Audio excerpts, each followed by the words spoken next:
उभारणीचा शुभारंभ खासदार निधीतून 15 लाखांचा निधी. धुळे प्रतिनिधी गोकुळ डवरे. शहरात सुलतानिया उद्यान विकसित करणं आणि ग्रीन जिम उभारण्याचा शुभारंभ मान्यवरांच्या उपस्थितीत करण्यात आला. खासदार शोभा बच्छाव यांनी खासदार निधीतून या कामासाठी 15 लाख रुपये उपलब्ध करून दिले. निधी उपलब्ध झाल्यानंतर कामाचा शुभारंभ करण्यात आला. लवकर सुलतानिया मदरशासमोर नागरिकांनी सुसज्ज उद्यान, खुली व्यायामशाळा आणि धावपट्टी साकारलेली दिसेल असा विश्वास यावेळी व्यक्त करण्यात आला. धुळे शहरातील हजरत मोहम्मद फारुक मियाँ चिश्ती यांच्या उपस्थितीत सुलतानिया मदरसा ट्रस्टतर्फे उद्यान इतर विकास कामांसाठी खासदार निधीतून पैसे मिळावेत असं निवेदन खासदार डॉ. शोभा बच्छाव यांना देण्यात आलं होतं. या मागणीला खासदार शोभा बच्छाव यांनी सकारात्मक प्रतिसाद दिला. सुलतानिया खुल्या मदरशासमोरील जागेत नागरिकांना अपेक्षित असलेल्या कामांसाठी खासदार निधीतून रक्कम द्यावी अशी शिफारस त्यांनी नियोजन मंडळाला केली. त्यानंतर कामासाठी प्रत्यक्ष 15 लाखांचा निधी उपलब्ध झाला. खासदारांनी उपलब्ध करून दिलेल्या रकमेतून सुलतानिया मदरशासमोरील जागेवर आता सुसज्ज उद्यान उभारणीसह अन्य कामांचा शुभारंभ झाला. उपस्थित सभी भाई बहन विद्यार्थी बहन तो नहीं है,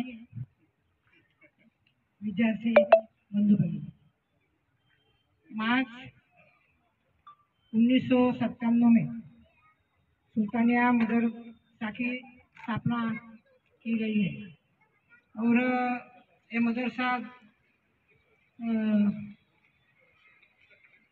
हजरत मोहम्मद फारूक मियाँ चिश्ती साहब उन्होंने की है। सुल्तानिया चिश्ती उनके नाम से ये मदरसा जाना जाता है। यहाँ पे 4 मंजिली बिल्डिंग बनाई गई है। बच्चे यहाँ पे पढ़ते हैं। बच्चों के लिए भी यहाँ पे शिक्षा अभी शुरू होने वाली है। बहुत ही खुशी की बात है। और हमारे देश के जो भावी पीढ़ी है वो सब यहाँ पे है।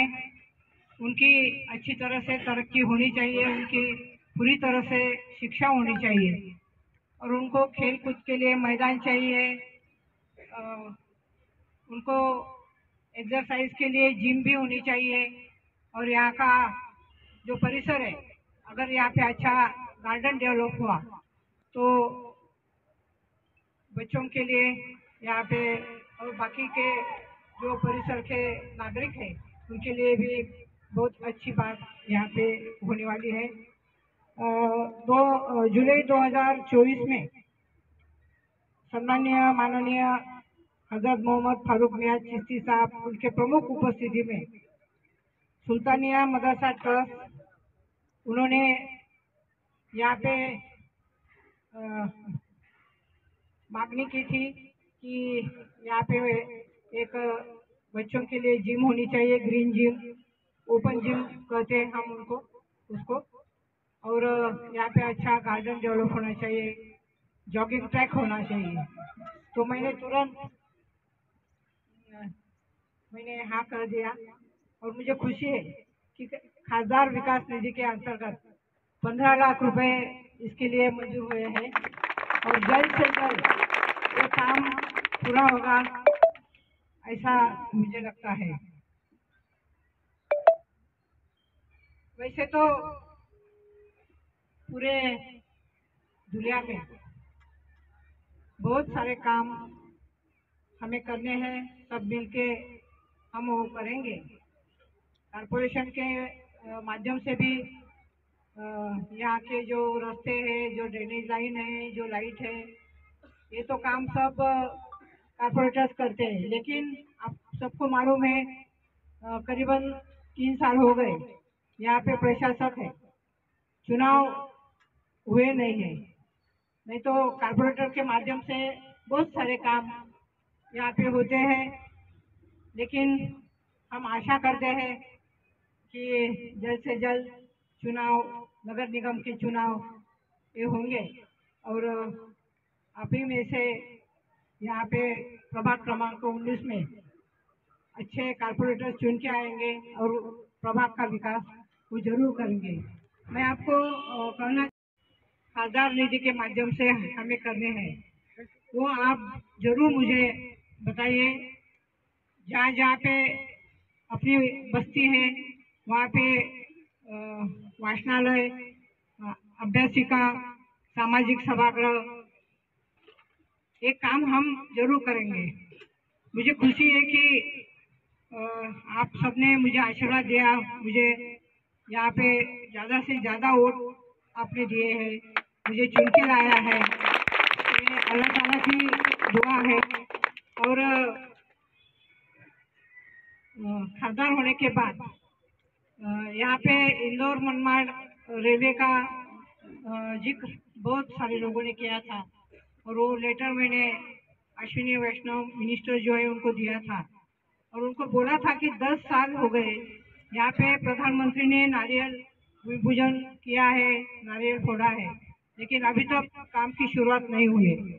तो वो बोले कि ये मुझे भी मालूम नहीं है, लेकिन अगर ऐसा है तो आने वाले बजट में जरूर इसके लिए हम निधि रखेंगे और ये काम चालू करेंगे।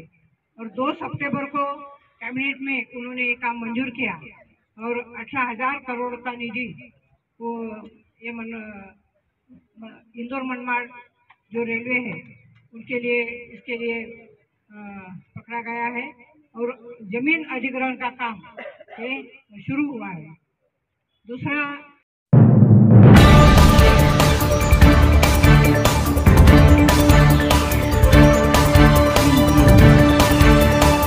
सौर ऊर्जा प्रकल्प उभारणीचं काम नेर इथं जलद गतीनं सुरू, लवकरच शेतकऱ्यांना मिळणार दररोज 8 तास दिवसा वीज.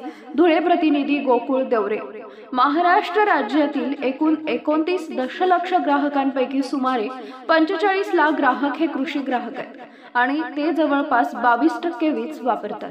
सध्या कृषी ग्राहकांना दिवसा आणि रात्री आवर्तन तत्वावर वीज पुरवठा केला जातो. रात्रीच्या वीज पुरवठ्यामुळे शेतकऱ्यांची मोठ्या प्रमाणावर गैरसोय होत असून दिवसा शेतकऱ्यांना विश्वासार्ह वीज पुरवठा करण्याची मागणी अनेक दिवसांपासून होतीये.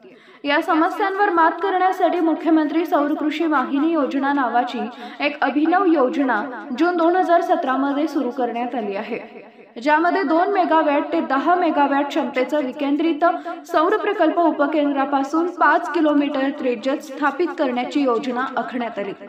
त्या माध्यमातून नेर येथील सद्यस्थितीतील 33/11 केव्ही उपकेंद्रावरील नेर, लोणखेडी, शिरधाणे 1, शिरधाणे 2, देऊर फिडर सौर ऊर्जेवर विस्थापित करण्याच्या हेतूनं नेर ग्रामपंचायत हद्दीतील नूरनगर शिवारात 3 मेगावॅटचा व खंडालय बुद्रुक शिवारात 4 मेगावॅटच्या अशा एकूण 7 मेगावॅट क्षमतेचा तालुक्यातील सर्वात मोठ्या सौर ऊर्जा प्रकल्पाची उभारणी सध्या नूरनगर व खंडालय बुद्रुक येथे सुमारे 35 एकर जागेवर जलद गतीने सुरू आहे.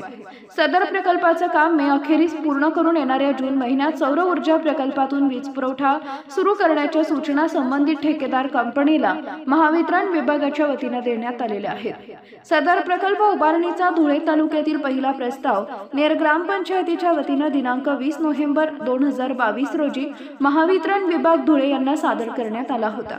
नूरनगर व खंडालय बुद्रुक इथं प्रकल्प कार्यान्वित झाल्यानंतर नेर ग्रामपंचायत हद्दीतील महाकाळी, नूरनगर, महाल रायवट, महाल कालडाबा, देऊर खुर्द, देऊर बुद्रुक, भदाणे, खंडालय बुद्रुक, खंडालय खुर्द, बांबुर्ले, शिरधान यासहित नेर 33/11 केव्ही उपकेंद्रावरील सर्व कृषी फीडरवरील शेतकरी ग्राहकांना दररोज दिवसा सलग 8 तास अपेक्षित दाबाने वीज पंपासाठी वीज उपलब्ध होणार आहे. त्यामुळे रात्री अपरात्री शेतात जाऊन पिकांना पाणी देण्यासाठी होणाऱ्या त्रासापासून व वन्य प्राणी हल्ला, सर्पदंशाच्या भीतीपासून शेतकऱ्यांची कायमस्वरूपाची सुटका होणार आहे.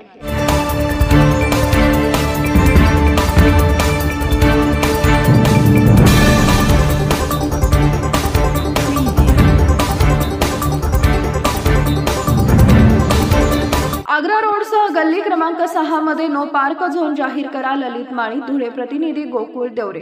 शहरातील वाहतूक कोंडी दूर करण्यासाठी आग्रा रोडसह गल्ली नंबर 6 इथं नो कार झोन व दुचाकी पार्किंग क्षेत्र महापालिका प्रशासनानं तयार करावं अशी सूचना शिवसेनेचे विधानसभा संघटक ललित माळी यांनी प्रशासनाला केली आहे.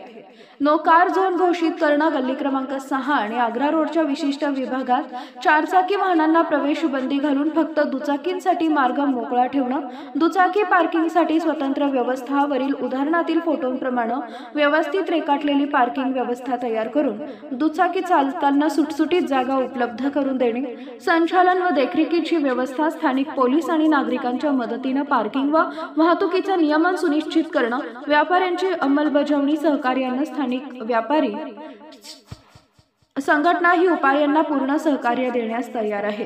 ही उपाययोजना राबवल्यास शहरातील वाहतूक सुरळीत होईल, व्यापाऱ्यांचा व्यवसाय सुरळीत चालेल, नागरिकांच्या सुरक्षिततेस मदत होईल. आपणास विनंती आहे की सदर प्रस्तावाचा गांभीर्याने विचार करून लवकरात लवकर कारवाई करण्यात यावी. ललित माळी यांच्या प्रस्तावाबरोबर शहरात कशा पद्धतीने पार्किंग व्यवस्था करता येईल याबाबत संकल्पचित्र देखील महापालिका, जिल्हाधिकारी आणि वाहतूक विभागाने दिले आहे.